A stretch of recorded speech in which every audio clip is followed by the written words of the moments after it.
Halo anak-anak, jumpa lagi di pelajaran sosiologi bersama saya. Bagaimana kabar kalian hari ini? Semoga kalian tetap sehat ya. Pertama-tama, mari kita simak video ilustrasi berikut ini. Hai Ani. Hai Roma, Bagaimana kabarmu hari ini Ani? saya merasa senang Roma. Iya, saya juga senang. Sudah lama kita tidak bertemu. Kita punya banyak waktu untuk ngobrol bareng bersama lagi. Iya Roma. Setelah melihat video tadi, video apa yang bisa kalian lihat?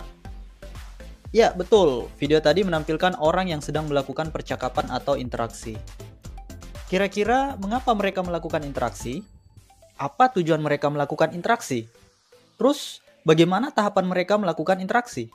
Apakah interaksi yang kita lakukan selama ini berdampak baik kepada semua orang, atau malah sebaliknya? Nah, mau tahu jawabannya? Ayo kita belajar. Anak-anak yang saya banggakan, pertemuan kita kali ini kita akan membahas tentang tahap-tahap interaksi sosial dan bentuk-bentuk interaksi sosial.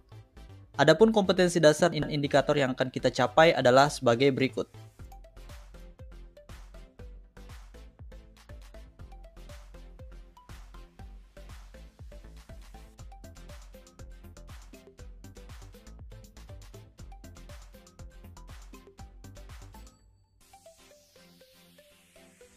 Di sini kita akan belajar tentang tahap-tahap interaksi sosial yang terdiri dari mendekatkan dan merenggangkan, dan juga akan belajar tentang bentuk-bentuk interaksi sosial, yakni bentuk sosial asosiatif dan bentuk sosial disosiatif.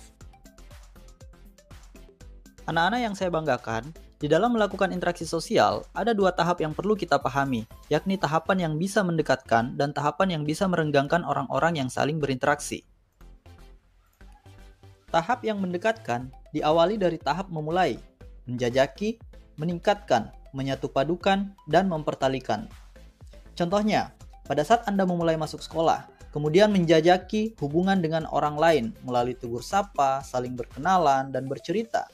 Hasil penjajakan ini dapat menjadi dasar untuk memutuskan apakah hubungan Anda akan ditingkatkan atau dilanjutkan. Jika hubungan sudah semakin meningkat, biasanya muncul perasaan yang sama atau menyatu untuk kemudian menjalin tali persahabatan. Pada tahap merenggangkan, dimulai dengan tahap membeda-bedakan, membatasi, menahan, menghindari, dan memutuskan. Contohnya, di antara dua orang yang dahulunya selalu bersama, kemudian mulai melakukan kegiatan sendiri-sendiri oleh karena sering tidak bersama lagi. Pembicaraan di antara mereka pun mulai dibatasi. Nah, selanjutnya kita akan membahas tentang bentuk-bentuk interaksi sosial asosiatif dan disosiatif. Di dalam melakukan interaksi sosial, kita juga perlu memahami bentuk-bentuk interaksi sosial tersebut. Bentuk interaksi sosial terbagi menjadi dua, yakni asosiatif dan disosiatif. Bentuk interaksi sosial asosiatif merupakan proses interaksi sosial yang mengarah pada suatu kerjasama, seperti kerjasama, akomodasi, asimilasi, dan akulturasi.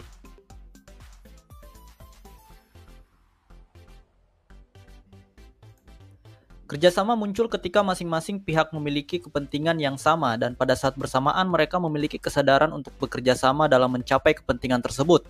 Seperti contohnya, kerja kelompok dalam menyelesaikan tugas di kelas. Selanjutnya ada akomodasi. Akomodasi merupakan upaya yang dilakukan untuk mengurangi ketegangan atau perpecahan dengan cara menyesuaikan diri dengan kepentingan orang lain. Seperti contohnya kita mengalah dan memilih diam saat sedang berdebat dengan teman. Selanjutnya asimilasi. Asimilasi merupakan terbentuknya kebudayaan baru akibat dua atau lebih kebudayaan berbeda saling membaur satu sama lain. Seperti contohnya, musik keroncong yang terbentuk karena perpaduan antara musik lokal Betawi dan musik Portugis. Dan yang terakhir adalah akulturasi. Akulturasi merupakan pertemuan dua kebudayaan yang berbeda, tetapi tidak menimbulkan hilangnya kepribadian asli kebudayaan tersebut. Kita ambil satu contoh, rumah dengan gaya arsitektur Cina digabung dengan arsitektur lokal. Nah, selain bentuk-bentuk sosial yang mengarah pada kerjasama atau biasa disebut dengan asosiatif, bentuk sosial juga bisa saja mengarah pada tantangan atau biasa disebut dengan disosiatif. Bentuk interaksi sosial disosiatif merupakan interaksi yang menghambat keteraturan sosial. seperti persaingan atau competition, kontroversi, dan pertikaian atau konflik. Persaingan atau kompetisi merupakan proses sosial yang melibatkan individu atau kelompok dalam mencapai keuntungan dalam bidang kehidupan. Kita ambil satu contoh, misalnya persaingan di dalam mendapatkan juara kelas di sekolah. Selanjutnya, kontroversi. Kontroversi merupakan proses sosial yang ditandai oleh sikap dan perasaan tidak suka yang disembunyikan. Seperti contohnya, orang-orang yang berpendidikan tinggi memandang rendah orang-orang yang tidak memiliki pendidikan. Dan yang terakhir adalah pertikaian atau konflik. Pertikaian atau konflik merupakan proses sosial yang terjadi apabila individu atau kelompok saling menentang dengan cara ancaman atau kekerasan. Seperti contohnya, perang antara negara Israel dan Palestina. Demikian penjelasan tentang tahap-tahap dan bentuk-bentuk interaksi sosial asosiatif dan disosiatif. Nah, anak-anak yang saya banggakan, dari penjelasan tadi dapat kita simpulkan bahwa tahap-tahap interaksi sosial terbagi menjadi dua, yaitu tahapan yang bisa mendekatkan dan tahapan yang bisa merenggangkan orang-orang yang saling berinteraksi.